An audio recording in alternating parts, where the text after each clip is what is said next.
안녕하세요. 하늘새입니다. 2026년 6월 8일 월요일 날 시진핑이 평양을 도착을 해서 김정은을 만났습니다. 7년 만에 국빈 방문, 7년 만에 방문을 한 거라고 합니다.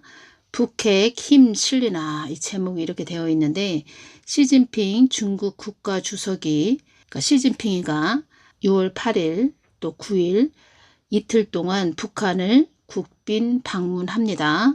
시진핑은 미, 중, 또 중러 정상회담에 이어 7년 만에 북한을 방문해 강폭 외교를 선보이게 됩니다. 중국의 수건 사업인 동해 진출이 본격 논의될 거란 전망도 나옵니다. 홍콩 사우스 차이나 모닝 포스트는 시진핑의 이번 방문에 대해 양국 간의 강력한 유대관계를 보여주기 위한 것이라고 보도했습니다. 이런 내용이 있습니다. 이 내용을 보면서 전에 사도 선다가 한 말이 딱 생각이 나는 겁니다. 나라들의 연합을 집중하여 보라, 이 말을 했습니다. 이 나라들이 어떤 나라냐? 북한, 중국, 러시아. 북한과 중국, 러시아가 공조해 미국의 핵 위협을 가할 가능성도 커졌습니다. 이런 이야기를 했지요. 나라들의 연합을 집중하여 보라. 곰나라가 용나라와 연합과 또한 같은 부류의 나라들의 연합. 그리고 이런 말을 했죠. 러시아가 중국, 그러니까 용과 팀을 이룰 것이다, 이 말을 했고, 또 모스크바, 예루살렘, 중국을 유심히 보라고 이런 말을 했죠. 유심히 봐라, 이런 말을 했죠. 곡과 마곡 전쟁의 우두머리는 러시아죠. 예수님께서 어떤 말씀을 하셨냐면, 중국은 대만을 자기 것으로 여기고 있다.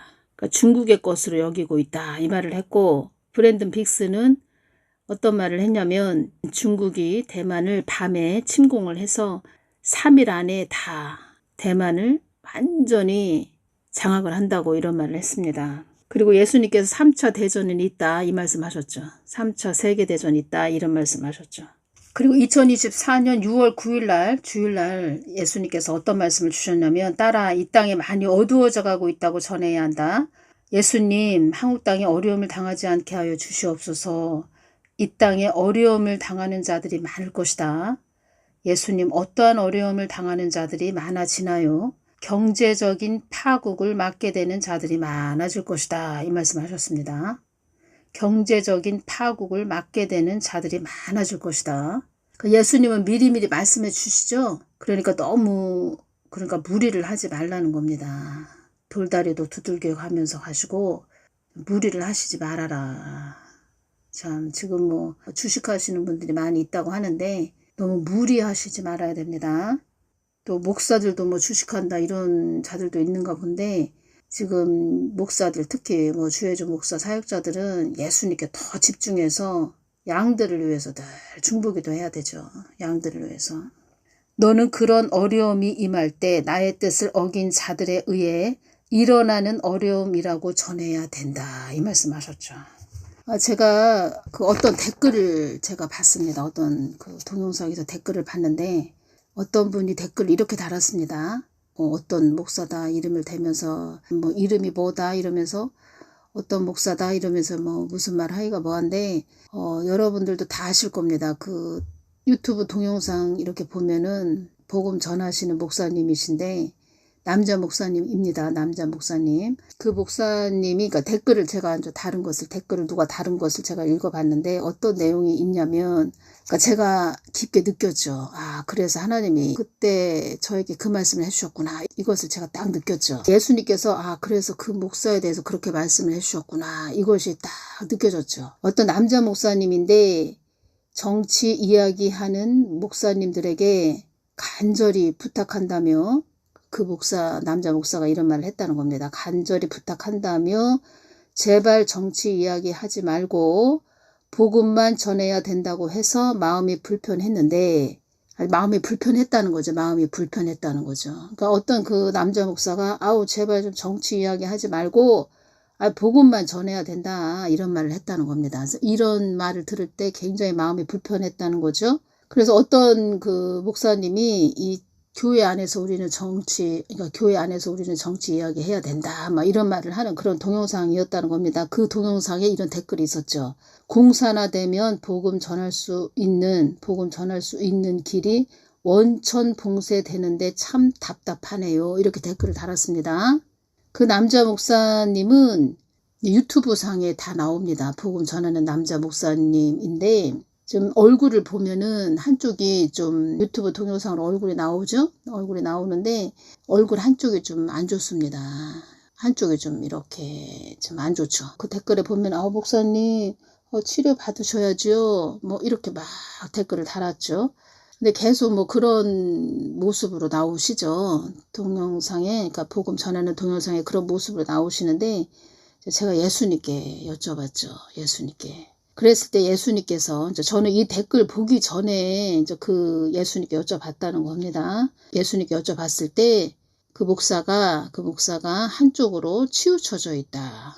그러니까 한쪽으로 이렇게 쏠려 있다. 그러니까 한쪽으로 기울어져 있다. 한쪽으로 치우쳐져 있다. 이 말씀을 하셨죠. 그러니까 제가 항상 말씀드리죠. 기도와 말씀으로 수평을 이루어야 됩니다. 기도와 말씀으로 수평을 이루어야 됩니다. 이렇게 말씀드리죠.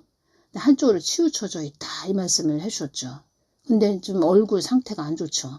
그러고 나서 이제 한참 지났죠. 한 거진 1년 정도 지난 것 같습니다. 근데 제가 어떤 막 교회에서 정치 이야기 해야 됩니다. 막 하는 그 동영상에 댓글을 딱 봤는데 그 목사는 정치 이야기 하지 말라고 한 그런 목사구나. 뭐 제가 뭐 그 남자 목사님 동영상을 듣지 않으니까 잘 모르죠. 근데 이 댓글을 딱 보니까 정치 이야기 하지 말라고 이런 말을 했구나. 근데 다른 사람들은 막 상담해주고 막 하는 목사라는 겁니다. 근데 예수님께서 한쪽으로 치우쳐져 있다. 딱 말씀을 하셨고 내가 많이 은혜를 부어준 목사다. 이런 말씀하셨죠. 그러니까 다른 사람을 많이 상담해주고 뭐 지금 그게 문제가 아니고 본인이 직접 하나님께 직접 가까이 나아가서 본인에 대해서 좀 깊게 여쭤봐야 됩니다. 제가 사도선다 그 또 동영상 내용을 자세히 제가 보니까 어떤 말을 사도선다가 말을 했냐면 사도선다가 어디 기도원에 가서 집회를 하는데 어떤 여인이 항상 뭐 부흥회 하면은 뭐 3일에서 5일 정도 집회하지요. 근데 부흥회를 하는데 막 집회를 하는데 와가지고 기도원에 어떤 여인이 매 시간에 빠지지 않고 와서 막 춤을 춘다고 합니다. 찬양도 얼마나 아주 은혜롭게 찬양을 부르는지 그러면서 막 춤을 추고 막 이랬는데 사도 선다도 그 여인을 보고 은혜를 받았다는 거죠. 성령 충만한 여인이구나. 그렇게 생각을 했다고 합니다. 그 예수님께서 눈을 딱 열어서 그 여인을 딱 아주 깊게 영적인 상태를 그 예수님께서 열어서 보여주셨는데 그 여인의 심장이 다 새카맣게 되어 있고 그 여인이 무슨 죄를 짓고 이것이 심장에 다 기록이 되어 있다고 합니다. 그 여인의 심장에.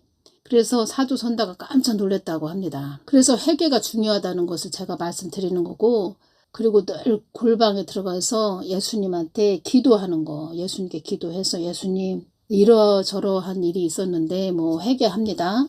그리고 또 기도하다 보면 어떤 것이 이렇게 생각이 나죠. 자기가 어렸을 때부터 이렇게 성장하면서 어떤 생각이 딱 든다. 그러면 그것을 가지고 또 회개해야 되고 그러한 점은 없고 뭐 기도원에 뭐 집회한다, 부흥회 있다 그러면 가서 은혜롭게 찬양하고 또 성령 좀 추고 뭐 찬양을 은혜롭게 한다 해도 예수님은 그 사람 중심을 딱 보시죠. 그래서 제가 항상 골방기도 하십시오 이렇게 말씀드리는 겁니다. 우리 사람은 다 보여지는 것만 보죠. 겉으로 드러나는 것만 딱 보죠. 근데 예수님은 그 사람 그 마음 중심만 딱 보신다는 거죠. 그래서 회개가 중요하죠. 회개가.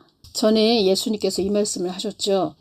나의 관심사는 오로지 너희들의 영이라는 것을 잊어버리면 안 된다. 이 말씀하셨죠. 우리가 이 땅에 땅 밟고 살고 있죠. 땅을 밟고 살고 있고 우리가 아침에 또 일어나면 이렇게 세수하죠.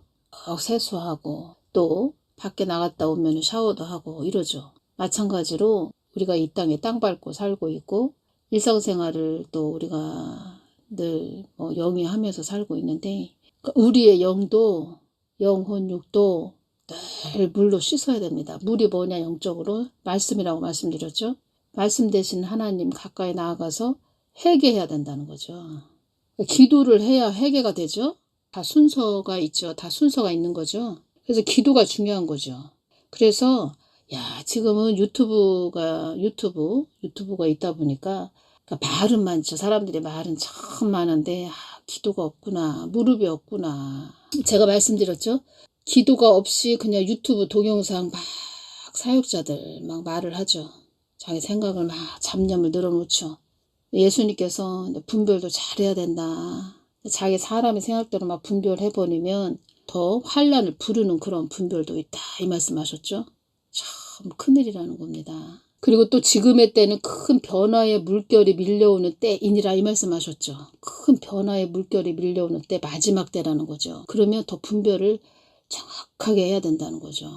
잘 해줘야 된다는 거죠. 이 땅은 격변의 시기에 변화의 시기에 변혁의 시기에 들어갔다. 그래서 분별을 잘 해줘야 됩니다.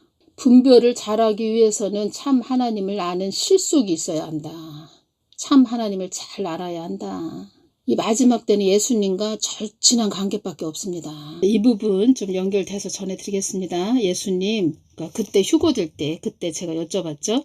그러니까 예수님께서 먼저 휴거될 때 어떠한 상태인가 이렇게 말씀을 해주셨고, 성경 말씀에 요한계시록에 다 기록이 되어 있다는 거죠. 그래서 성경 말씀하고 또 주신 말씀하고 다 정확해야 됩니다. 다 연결이 돼야 되고 또 정확해야 된다는 거죠. 예수님 그때는 너희들을 취해갈 때는 그 주위의 주변의 모든 것이 고요할 것이며 조용할 것이며 쥐 죽은 듯이 조용할 것이며 숨을 죽이는 그때는 죽음의 음부의 건세도 잠잠할 것이며 라고 하셨잖아요. 그때는 어때요 예수님? 어떤 때예요? 그때 그날만큼은 고요하고 조용하게 하신다는 그때의 상황은 긴박하고 급박하고 절박한 시기라고도 하셨는데 그때는 어떤 상황인 거예요? 이렇게 말씀드렸을 때 주신 말씀은 큰 환난과 혼돈이 교차하는 시기, 우왕좌왕하는 시기, 어지럽고 시끄러운 시기, 큰 환난과 혼돈이 교차하는 시기라는 말씀을 딱 해주셨죠. 그러니까 전 3년 반, 후 3년 반, 그 중간을 딱 말씀해 주셨다는 겁니다. 큰 환난과 혼돈이 교차하는 시기. 교차가 무슨 뜻이냐면 둘 이상의 것이 한 곳에서 서로 맞닿거나 엇갈림 이런 뜻이죠. 그러니까 전 3년 반은 소환란, 후 3년 반은 대환란, 전 3년 반은 뱀의 시대, 후 3년 반은 용의 시대, 짐승의 시대라는 겁니다. 짐승. 그리고 후 3년 반은 큰 환란, 대환란, 교차한다는 거죠. 이게 환란 중간이라는 겁니다. 세상이 막 요동하는 시기, 표를 받게 하기 위해서 사단들이 짐승의 표를 받은 기계 인간, 냉혈 인간들이 된 사람들이 그러니까 사단이죠. 다 짐승이 된 거죠. 이런 사람들이 사람들을 찾아서 다니는 시기이기 때문에 다 찾으러 다닌다는 겁니다. 가가호 집집마다 다 다닙니다. 검은 제복을 입었습니다. 두 사람이 그렇게 돌아다니는 걸 딱 보여주셨죠. 하나님이 그 시기에 맞춰서 인을 쳐서 그 시기에 딱 맞춰서 딱 데려가신다는 거죠. 그러니까 휴거가 딱 됐다 그러면은 아주 강제적으로 딱 박아버린다는 거죠. 이런 자들이 이제는 집집마다 다닌다는 거죠. 그때, 그 시기 때, 이때 세상이 요동하는 시기. 글쎄요, 이런 거를 참 이런 때까지 정말 어떻게 보면 이런 때를 다 보지 말고 그냥 그 전에 그냥 어떻게 이 땅을 떠나는 게 낫다 뭐 이런 생각도 드네요. 그러니까 하나님이 그 시기에 맞춰서 인을 쳐가지고 싹 데려가신다. 이것이 휴거죠. 파악하고 조사하고 표를 안 받겠다 하는 사람들을 찾아서 다니는 시기, 표를 강제로 받아야 하는 시기, 표를 받게 하기 위해서 음부의 권세들이 주시하고 활동하는 시기이다. 이 말씀하셨죠.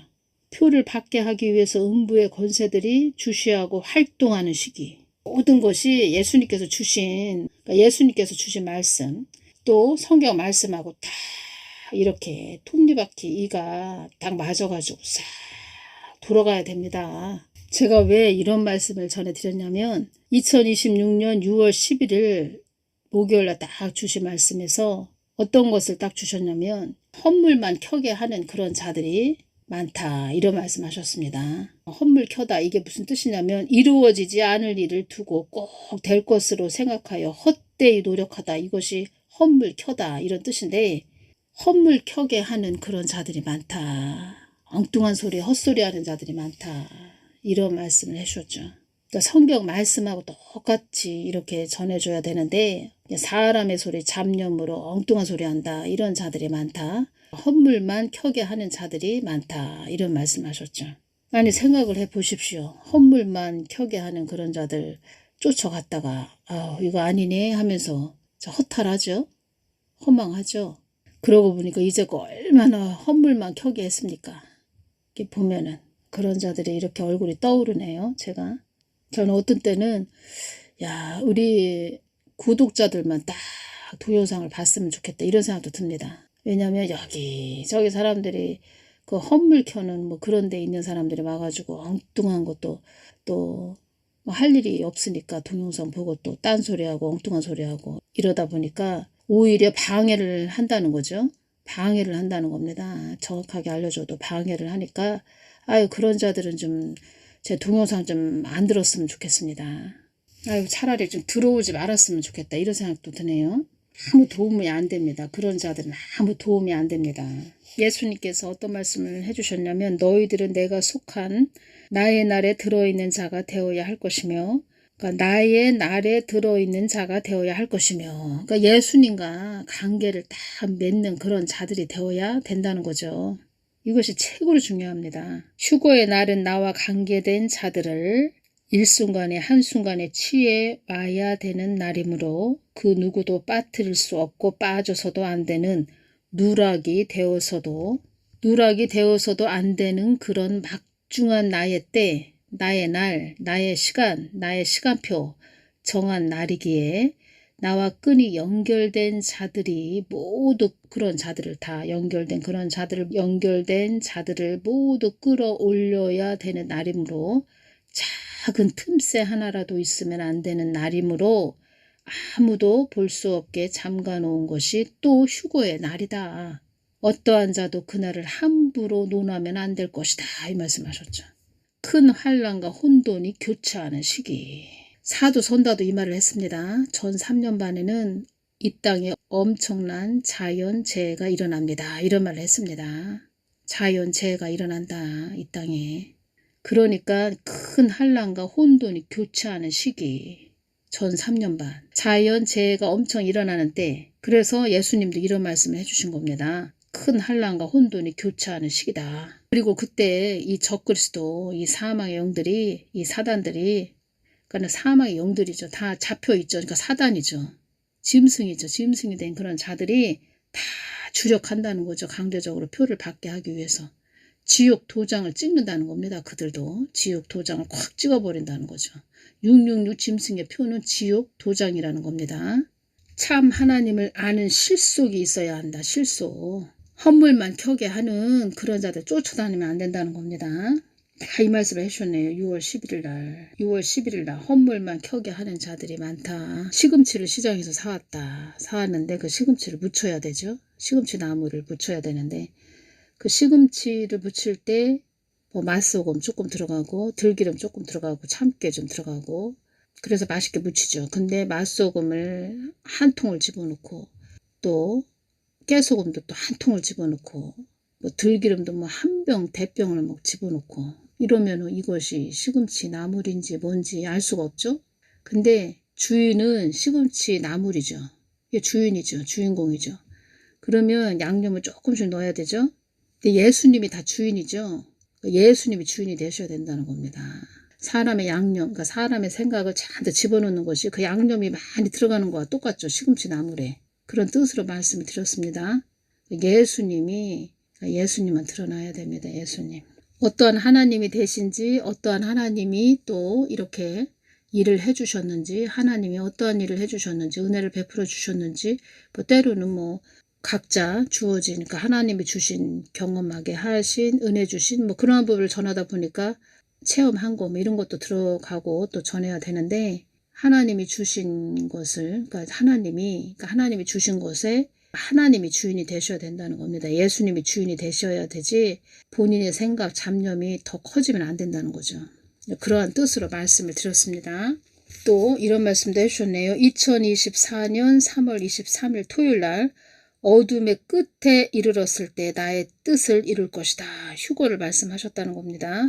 사망의 영도 이 한국 땅을 집어삼키기 위해 최고의 발악을 하는 것이다. 이런 말씀도 해주셨네요. 제가 메모해 놓은 것을 보니까 이 땅이 많이 어두워져 가고 있다. 이 땅을 향해 나의 뜻을 믿던 자들도 많은 힘을 잃은 상태다. 이런 말씀도 해주셨네요. 그때 사악한 자들이 네 동영상을 보고 음모론을 추종하는 자라고 말을 한단다. 뱀독에 대해서 음모와 조작이다. 이런 말씀도 주셔서 제가 그대로 전해드렸죠. 그러다 보니까 음모론을 추종하는 자라고 말을 한단다. 이런 말씀도 해주셨죠. 자, 지나고 보니까 다 주신 말씀이 맞죠? 그러니까 우리가 이 마지막 때에 들어섰다는 거죠. 마지막 때다 보니까 어두워졌다는 거죠. 세상이 어두워졌다는 것은 이 사망의 영에 잡힌 자들이 가득하다 이런 뜻이죠. 그래서 그런 자들이 그들의 뜻을 이루기 위해서 주도권을 잡기 위해서 이 땅의 주도권을 잡기 위해서 그들도 주력한다 이런 말씀하셨죠. 그래서 거기에는 음모와 조작이 있다는 거죠. 이것뿐이겠습니까? 뱀독뿐입니까? 앞으로는 더한 것이 나올 수도 있습니다. 더한 것이.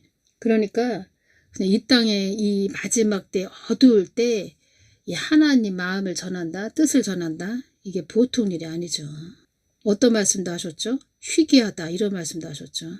나의 뜻을 전하는 자들이 희귀해질 것이다 이런 말씀도 하셨죠.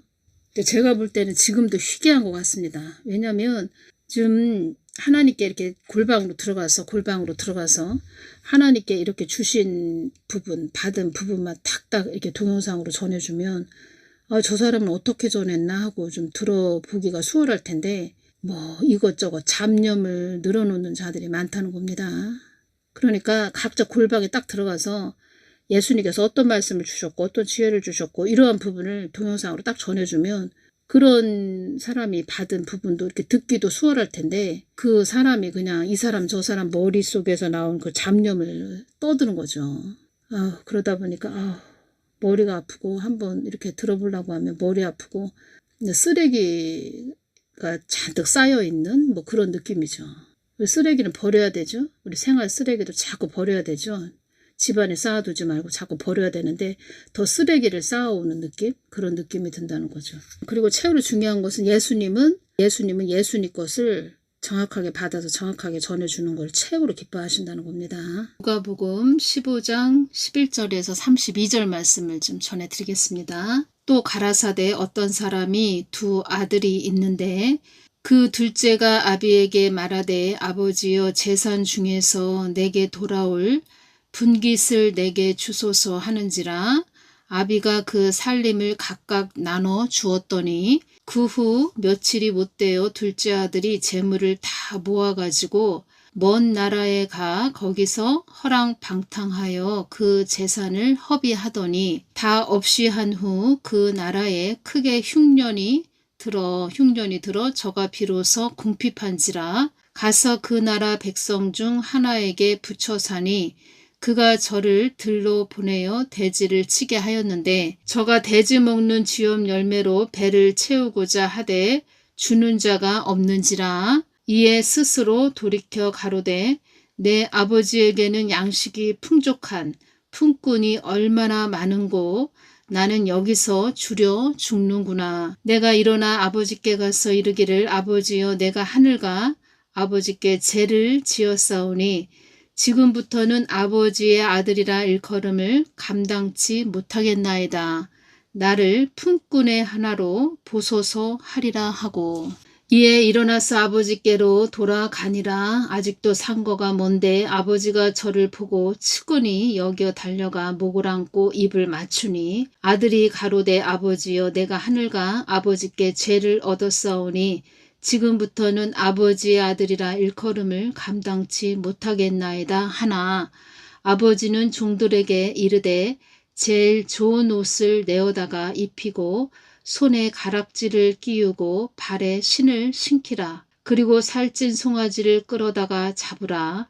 우리가 먹고 즐기자. 이 내 아들은 죽었다가 다시 살아났으며 내가 잃었다가 다시 얻었노라 하니 저희가 즐거워하더라. 맏아들은 밭에 있다가 돌아와 집에 가까웠을 때에 풍류와 춤추는 소리를 듣고 한 종을 불러 이 무슨 일인가 물은데 대답하되 당신의 동생이 돌아왔음에 당신의 아버지가 그의 건강한 몸을 다시 맞아들이게 됨을 인하여 살찐 송아지를 잡았나이다 하니 저가 노하여 들어가기를 즐겨 아니하거늘 아버지가 나와서 권한대 아버지께 대답하여 가로되 내가 여러 해 아버지를 섬겨 명을 어김이 없거늘 내게는 염소 새끼라도 주어 나와 내 벗으로 즐기게 하신 일이 없더니 아버지의 살림을 창기와 함께 먹어버린 이 아들이 돌아오매 이를 위하여 살찐 송아지를 잡으셨나이다. 아버지가 이르되 예 너는 항상 나와 함께 있으니 내 것이 다 네 것이로되 이 내 동생은 죽었다가 살았으며 내가 잃었다가 얻었기로 우리가 즐거워하고 기뻐하는 것이 마땅하다 하니라. 이 한국교회가 나의 뜻을 받들었다면 이렇게까지 어려움에 처하는 나라가 되지는 않았을 것이다. 너희들이 나를 위해 살기보다는 너희들의 안위를 위하여 나의 뜻을 저버렸다. 이런 말씀하셨다는 겁니다. 너희들이 나를 위해 살기보다는 너희들의 안위를 위하여 나의 뜻을 저버렸다. 한국 땅을 위하여 울며 부르짖는 그들을 통하여 나의 뜻을 이룰 것이다. 이 말씀해 주셨다는 겁니다. 나는 너희들에게 줄 것을 많이 예비해 놓았단다. 이런 말씀하셨죠. 탕자가 무슨 뜻이냐면 술, 성적 쾌락, 노름 따위에 과도하게 빠져 바르게 살지 못하는 사내 이런 뜻입니다. 내가 성경에 돌아온 탕자를 기록해 놓은 것은 나의 깊은 사랑과 너희들을 향한 나의 마음을 전하고자 하기 위함이다. 둘째 아들 또한 나의 마음을 모르듯이 너희들 또한 고달픈 세상살이에 지친 너희들이 나에게 돌아와 쉼을 얻기를 원하는 마음으로 기록해 놓은 것이다. 고달픈 세상살이에 지친 너희들이 이 세상은 참 고달프죠. 고달프다는 겁니다. 너희들이 나에게 돌아와 쉼을 얻기를 원하는 마음으로 기록해 놓은 것이다. 그 어떠한 자도 나의 품을 떠나서는 절대 안정, 쉼을 얻을 수 없음을 둘째 아들을 통하여 깨닫기 위함이다. 나의 안식을 통하여 너희들의 삶 속에 절대 우선순위가 될 것이 무엇인지 깨닫기 위함도 있으며 속수무책인 그의 삶 속에서 나 아버지가 있어야 함을 깨달은 둘째 아들이었다. 예수님 큰아들은 자기 동생이 돌아왔으면 기뻐해야 되잖아요. 나에게는 염소 새끼도 안 잡아주면서 송아지를 동생에게 잡아주냐고 했잖아요. 허랑방탕하게 돌아다니다 온 동생을 그리 대해주냐고 한 큰 아들에 대해 말씀해 주십시오. 나의 뜻을 모르는 나의 마음을 모르는 큰 아들을 통하여 그때 나를 주시했던 바리새인과 서기관들에게 깨우쳐 주기 위함이었다. 누가복음 15장 1절 2절을 보면 모든 세리와 죄인들이 말씀을 들으러 가까이 나아오니 2절 바리새인과 서기관들이 원망하여 가로되 이 사람이 죄인을 영접하고 음식을 같이 먹는다 하더라. 이 말씀이지요. 나의 뜻을 모르는 나의 마음을 모르는 큰 아들을 통하여 그때 나를 주시했던 바리새인과 서기관들에게 깨우쳐 주기 위함이었다. 큰 아들을 통해서. 아버지 마음을 모르는 큰 아들을 통해서 바리새인과 서기관들에게 깨우쳐 주기 위함이었다. 이 말씀을 주셨다는 겁니다. 큰 아들은 자기에게 주어진 혜택이 은혜인지 모르는 그냥 자기에게 주어진 혜택이라고 그냥 자기에게 그냥 주어진 내가 큰아들이니까 이렇게 주어진 혜택이라고 나의 깊은 의중을 모르는 나의 마음을 아는 둘째 아들보다 자기 동생보다 아버지의 참 사랑을 모르는 아버지로 인하여 주어지는 혜택만 누릴 줄 아는 어떠한 하나님 되심을 모르는 자기 의로 이렇게 아버지의 혜택을 누릴 수 있는 거다. 나는 큰아들이니까 자기 의로 이렇게 아버지의 혜택을 누릴 수 있는 거다. 나는 큰아들이기 때문에 아버지의 혜택을 누리는 거지. 이렇게 생각을 했다는 거죠. 그렇게만 알고 있는 바리새인과 서기관들에게 깨우쳐주기 위함이었다. 예수님 큰아들이 자기 동생이 가진 고생을 하고 집에 돌아왔으면 같은 형제로서 기뻐해야 될 텐데요. 재산을 허비했다는 것에 더 자기 아버지한테 뭐라고 한 큰 아들이었잖아요. 둘째 아들이 깨닫게 된 것을 예수님께서 말씀해 주시는 부분입니다. 이 부분에서 제가 하나 말씀드리고자 하는 것은 글쎄요, 이렇게 나이가 점점 먹어갈수록 이렇게 부모님이 많이 생각이 난다는 겁니다. 저 같은 경우에는 많은 분들이 또 그렇게 또 돌아가신 부모님들이 생각이 많이 나시죠. 고생을 많이 하셨다는 겁니다. 그때 그 부모님 세대들은 참 고생을 많이 하셨죠. 제가 어떤 생각이 이렇게 들었냐면 아무리 형제지간이 뭐 우애 있고 뭐 절친하고 서로 우애 있게 지낸다 해도 부모님이 자식을 생각하는 그 애틋한 마음, 아주 끔찍하게 여기는 마음, 그 마음은 따라갈 수가 없다. 이것이 오네요. 그렇죠. 부모님이 자식을 바라보는 그 사랑의 눈빛, 사랑의 눈길, 형제지간이 아무리 우애 있게 지낸다 해도 그 부모님이 자식을 사랑하는 마음만큼은 따라갈 수가 없다는 겁니다. 형제끼리 아무리 우애 있게 지낸다 해도 부모님의 그 크신 사랑은 크신 사랑, 부모님이 자식한테 주는 사랑, 그 사랑은 따라갈 수가 없죠. 나이가 점점 먹을수록 이렇게 부모님이 많이 생각이 난다는 겁니다. 그 아버지, 어머니 이렇게 크신 사랑, 이렇게 많이 생각이 나기 때문에 제가 한번 이 부분 좀 전해드린다는 겁니다. 둘째 아들이 깨닫게 된 것을 예수님 말씀하시는 부분입니다. 아버지의 참사랑, 아버지의 들끓는 사랑, 아버지의 품이 얼마나 좋은지 아는 사람, 하나님 아버지의 은혜가 아니었다면 내가 이 자리에 있을 수 없는 사람, 자기가 부족함을 아는 사람, 자기가 큰 은혜를 받았다고 아는 사람, 어렵고 힘든 걸 통해 감사할 줄 아는 사람, 모든 상황 속에 내가 함께 했다는 걸 아는 사람, 모든 상황 속에 하나님 아버지가 함께 했다는 걸 아는 사람. 둘째 아들이 이런 마음을 가졌다는 겁니다. 아버지 품에 돌아와서 이렇게 아버지의 크신 사랑을 깨달았다는 겁니다. 둘째 아들의 마음이 이러했다는 겁니다. 아주 낮아진 마음이죠. 아버지 품이 최고다 최고. 힘들고 어려움을 통해 거저받는 사랑이구나. 이것을 깨달았다는 겁니다. 아주 힘들었죠. 어려웠죠. 이 힘들고 어려움을 통해서 거저받는 사랑이구나. 시편 119편 71절 고난당한 것이 내게 유익이라 이로 인하여 내가 주의 율례를 배우게 되었나이다. 나는 너희들에게 유익이 된다면 어렵고 힘든 강을 넘어서게도 한단다. 너희들에게 유익이 된다면 어렵고 힘든 강을 넘어서게도 한단다. 넘어가게도 한단다. 건너가게도 한단다. 이런 말씀이시죠.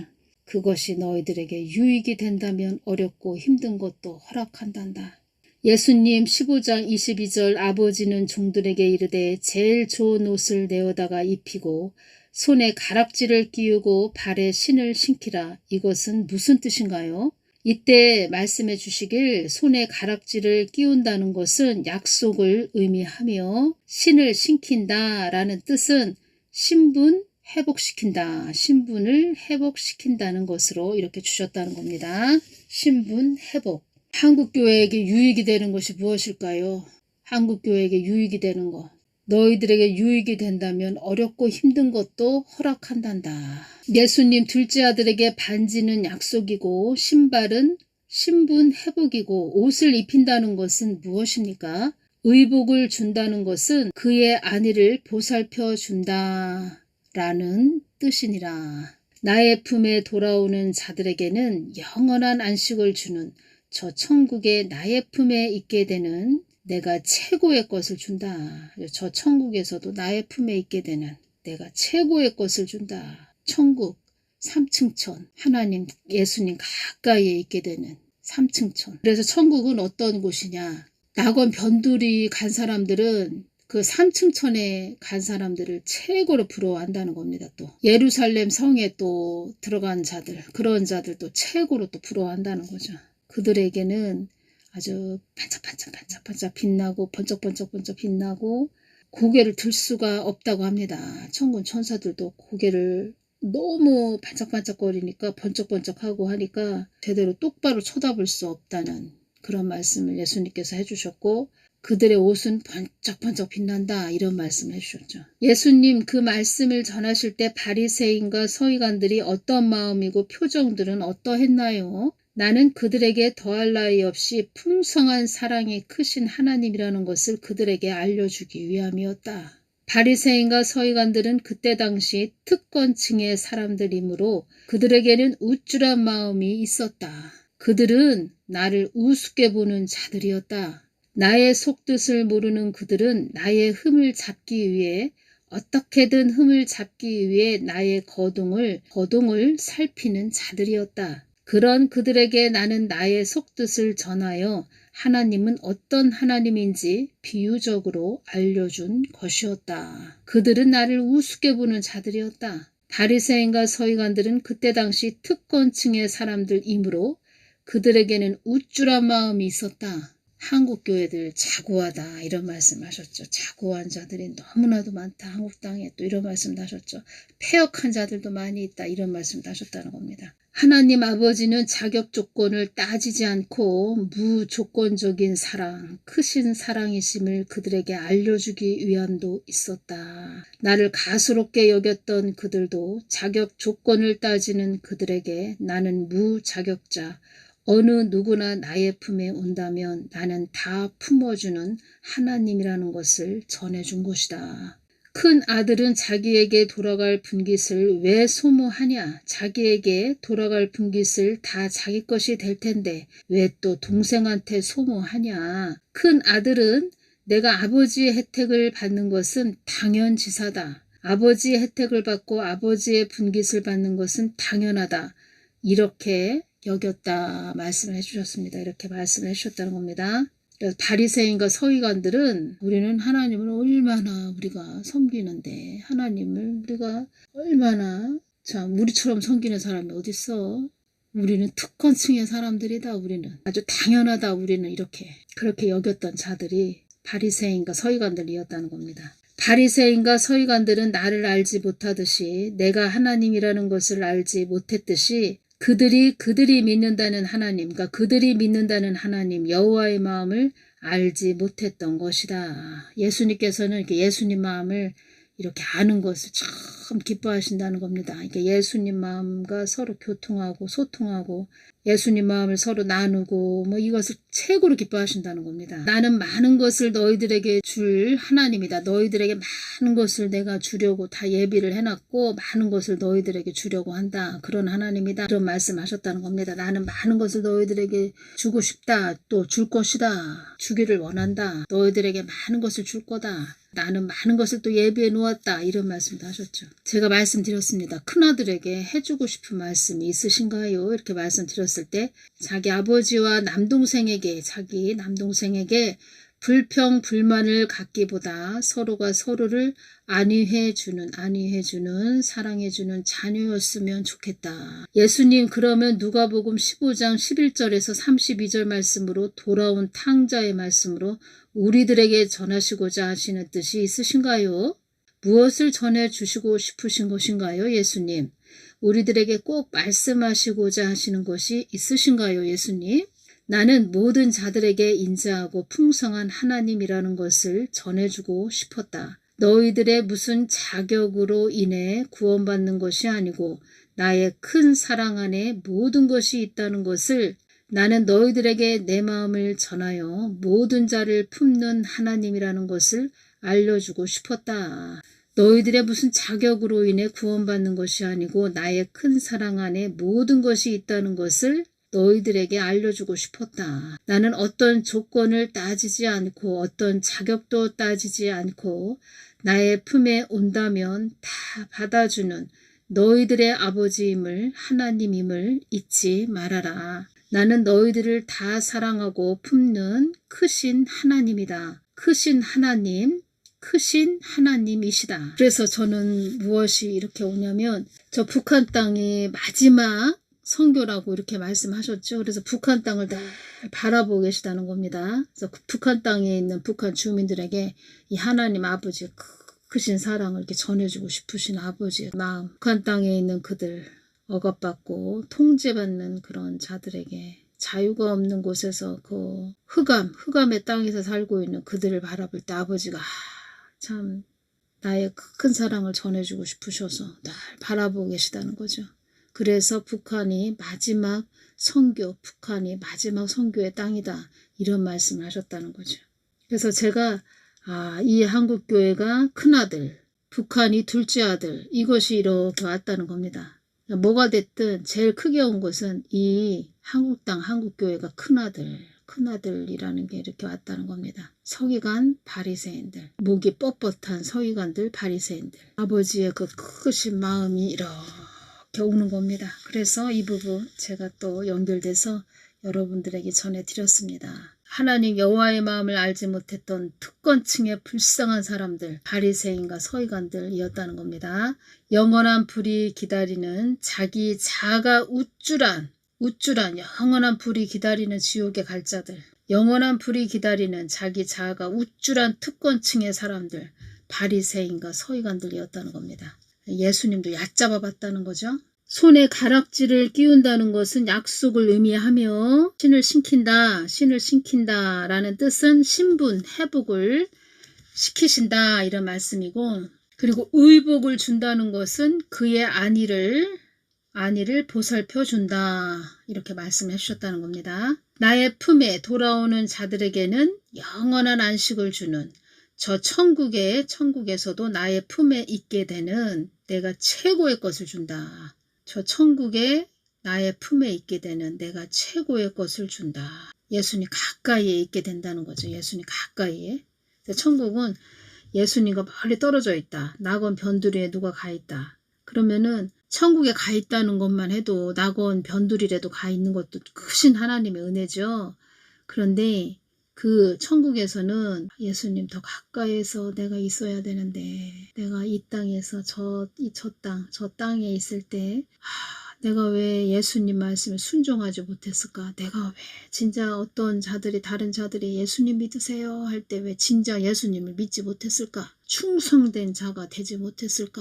그것을 이렇게 뉘우친다는 겁니다. 기쁘죠. 기쁘긴 한데 내가 왜 진짜 예수님 좀 잘 믿고 충성된 그런 자가 됐어야 되는데, 하나님 아버지 뜻에 내가 복종하면서 갔어야 되는데, 이렇게 후회를 조금 한다고 합니다.